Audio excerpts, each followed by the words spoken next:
এই দৃশ্য দেখে আমার কাছে মনে হলো একদিন এমনও হইতে পারে যে ভারতীয় বিএসএফ বাংলাদেশে ঢুইকা যারে মন চায় তারে ধরে নিয়ে যাবে আর আমাদের বিজিবি বৈশা সুন্দর করে সেখানে রং দেখবে।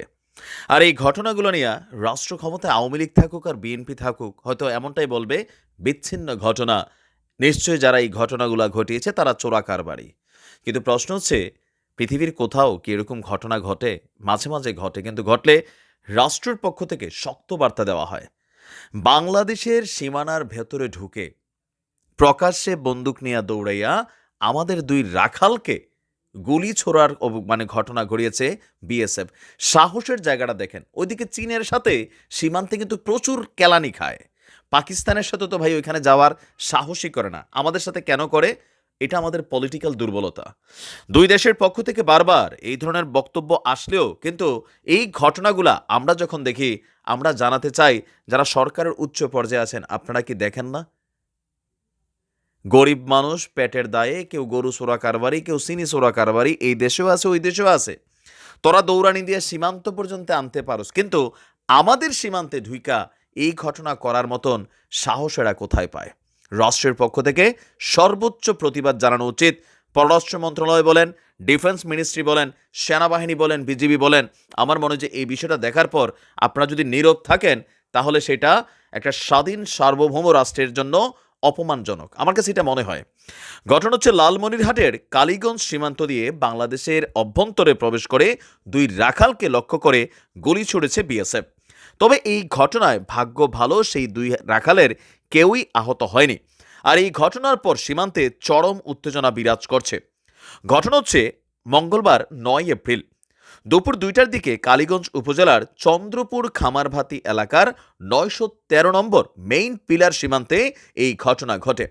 ভুক্তভোগী দুই বাংলাদেশি রাখাল হলেন উপজেলার চন্দ্রপুর ইউনিয়নের খামারভাতি গ্রামের মৃত মাহির উদ্দিনের ছেলে এনামুল হক এবং একই এলাকার বাবর আলীর ছেলে ইন্টু মিয়া। বাংলাদেশে সীমান্তের জমি দিয়ে হেঁটে যাচ্ছিলেন এনামুল হক এবং ইন্দু মিয়া। এ সময় হঠাৎ করেই বিএসএফের এক সদস্য তাকে ধাওয়া দিলে তারা দৌড়ে পালানোর চেষ্টা করে।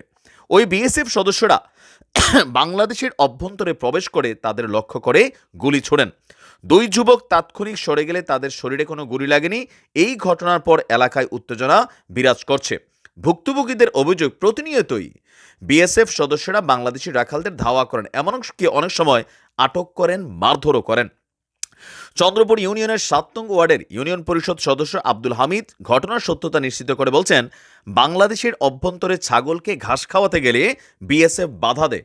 পরে বিএসএফ ধাওয়া করলেও পালিয়ে আসার সময় তাদেরকে লক্ষ্য করে বিএসএফ 1 রাউন্ড গুলি চালায়। এই বিষয়ে বর্ডার গার্ড বাংলাদেশের যিনি লালমনিরহাটের 15 ব্যাটালিয়নের অধিনায়ক আছেন, এই বিষয়ে এখনো তথ্য নেই, খোঁজ খবর নেওয়া হচ্ছে। আপনার কাছে এই তথ্য পেলাম। তো সীমান্তে বৈশা বিজিবির আমাদের বড় সাহেবরা, আপনারা আসলে কি দেখেন? কেন তথ্য নাই? গণমাধ্যমে আসতেছে, আপনারা কেন তথ্য পাবেন? তো পাওয়ার পরে কি করবেন? উল্টাই ফেলবেন। এখন আমাদের দেশের বিজিবি বাংলাদেশের ভিতরে পাবলিকরে পিটানোর লেগে ভালো একটা অ্যাক্টিভিটিস চালান, নির্বাচনে সীমান্তে ম্যামে করেন আপনারা। মাঝে মাঝে রাগই হয় আমার নিজের, সিরিয়াসলি। এরপর দেখি মিষ্টি খাওয়ান, এই খাওয়ান, সেই খাওয়ান। সীমান্তে তাহলে আমাদের তারা কি করেন বৈশা? মানে ড্রোন ফ্রোন খালি দেখি বাজেট যাইতেছে, সশস্ত্র বাহিনী ওই বাংলাদেশের মধ্যে ভিতরে বৈশা গাড়ি চড়া ছাড়া সীমান্তে আপনারা কি ঘুমাই গেছেন? এমন ঘটনাগুলো হচ্ছে প্রতিবাদের জায়গা কি? একদিন এসে আপনাদের সদস্য একজনের পিঠে লইয়া গেছিল, খেয়াল নাই? একদিন এসে আপনাদেরকে নিয়ে যাবে। একটা রাষ্ট্র এতটা আবার ভাই আরেকটা রাষ্ট্রের বেলায় ম্যামে করাটা আমার কাছে মনে হয় না যেটা সঠিক হইতে পারে। বিএসএফ বাংলাদেশের সীমান্তে ঢুকছে, আপনাদেরকে গ্রেপ্তার করা দরকার ছিল, কোনোটাই করেন নাই। আবার বলেন যে গণমাধ্যম থেকে পাইছেন সরকারি সুযোগ সুবিধা, গাড়ি বাড়ি, কি আপনারা না নিচ্ছেন? দায়িত্বের জায়গাটাতে পালন করেন। সব হইয়া গেলে সমস্যা।